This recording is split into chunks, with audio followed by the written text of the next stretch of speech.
ลุงดมเล่าเรื่องผีห้องบันทึกเสียงรถทัวร์เรคคอร์ดสวัสดีครับคุณผู้ฟังครับเชื่อบ่ว่าการที่เฮาสาดน้ำในเดือนเมษายน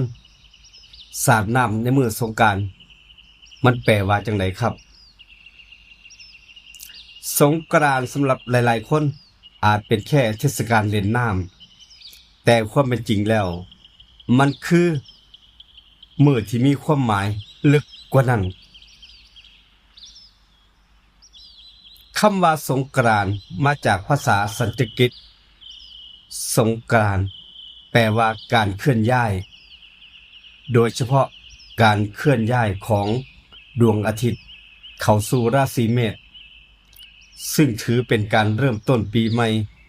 ตามความเชื่อโบราณครับต้นกำเนิดของวันสงกรานต์นี่แหละครับบ่ได้เริ่มต้นในประเทศไทยดอกแต่มีรากฐานมาจากวัฒนธรรมของอินเดียผ่านศาสนาพราหมณ์และโหราศาสตร์ตามความเชื่อครับชื่อนี่เดินทางเข้ามาสู่แผ่นดินไทยคนไทยในอดีตได้นำมาปรับให้เข้ากับวิถีชีวิตของคนไทยครับจากพิธีกรรมทางศาสนากลายเป็นประเพณีของครอบครัวในตอนนั้นเวลานั้นครับสงกรานต์บ่ได้มีแค่มื้อเดียวครับวันที่13เมษายนเอิ้นว่าวันมหาสงกรานต์เป็นวันที่ดวงอาทิตย์เคลื่อนย้ายเข้าราศีเมษครับส่วนวันที่14เมษายนเอิ้นว่าวันเนาเป็นวันที่เตรียมตัวชำระล้างสิ่งที่บ่ดีออกไปจากตัวของเฮาส่วนวันที่15เมษายนเอิ้นว่าวันเถลิงสุขซึ่งถือเป็นว่าเป็นมื้อปีใหม่ของคนไทยโดยแท้จริงในความเชื่อโบราณครับมีเรื่องเล่ากันว่านางสงกรานต์แต่ละปีนั้นตำนานกล่าวว่ามีเทพองค์หนึ่งชื่อว่าท้าวกบินพรหมได้ตั้งปริศนากับเด็กน้อยหนุ่มผู้ฉลาดที่ชื่อว่าธรรมิบาลกุมารตั้งคำถามปริศนาแบบนั้นมีเครื่องเดิมพันครับหากผู้ใดตอบบ่ได้สิต้องตัดศีรษะของตนเองท้ายสุดแล้วธรรมิบาลกุมารเป็นฝ่ายชนะแต่ศีรษะของท้าวกบินพรหมบ่สามารถวางลงพื้นดิน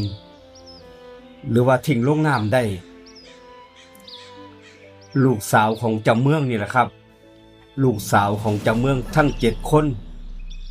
จึงต้องพัดกันอัญเชิญศีรษะนั้นไว้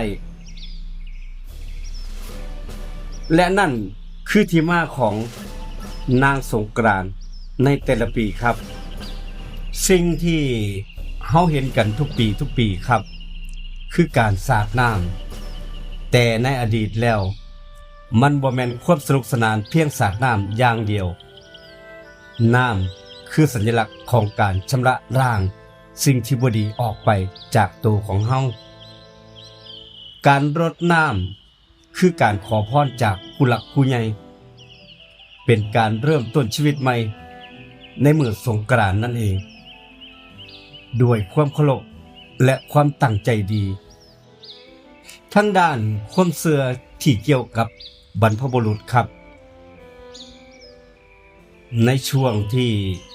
มื้อสงกรานต์นี่แหละครับคนโบราณเชื่อว่าเป็นช่วงที่เวลาของโลกคนกับโลกวิญญาณเชื่อมเข้ามาหากันอยู่ใกล้กันมากที่สุดจึงมีการเฮ็ดบุญกรวดน้ำและอุทิศส่วนกุศลให้กับบรรพบุรุษเพื่อให้ดวงวิญญาณเหล่านั้นได้รับผลบุญและบ่หลงทางบ่ให้ทุกข์ บ่ให้ลำบากให้หลุดพ้นสิได้ไปผุดไปเกิดครับสงกรานต์บ่แม่นแค่เทศกาลครับแต่มันคือมื้อแห่งการเปลี่ยนผ่านครับเปลี่ยนจากปีไปสู่เปลี่ยนชีวิตและเปลี่ยนความคิดของผู้คนมากมายหลายๆคนสับสนกับชีวิตบ่ฮู้ว่าสิเริ่มต้นแบบใดดีปีใหม่ไทยๆนี้ขอให้ทุกท่านเริ่มต้นกับชีวิตใหม่ที่ราบรื่นครับคำถามมีอยู่ว่าน้ำที่เฮาสาดใส่กันทุกปีนี่ล่ะมันแค่เฮ็ดให้เฮาเปียกบ่หรือมันกำลังชำระร่างบางอย่างออกไปจากตัวของเฮาที่มองบ่เห็นคุณผู้ฟังท่านใดที่มีความเห็นปักคอมเมนต์เรื่องนี้มาใต้วิดีโอคลิปนี้มาเล่าสู่กันฟังอย่าเก็บไว้ครับเราโดยลุงดมเล่าเรื่องผีห้องบันทึกเสียงรถทัวร์และคอดขอบคุณทุกท่านที่เข้ามาฟังมื้อนี้ลาทุกท่านไปก่อนเจอกันคลิปหน้าอีพีหน้าครับคลิปนี้สวัสดีครับ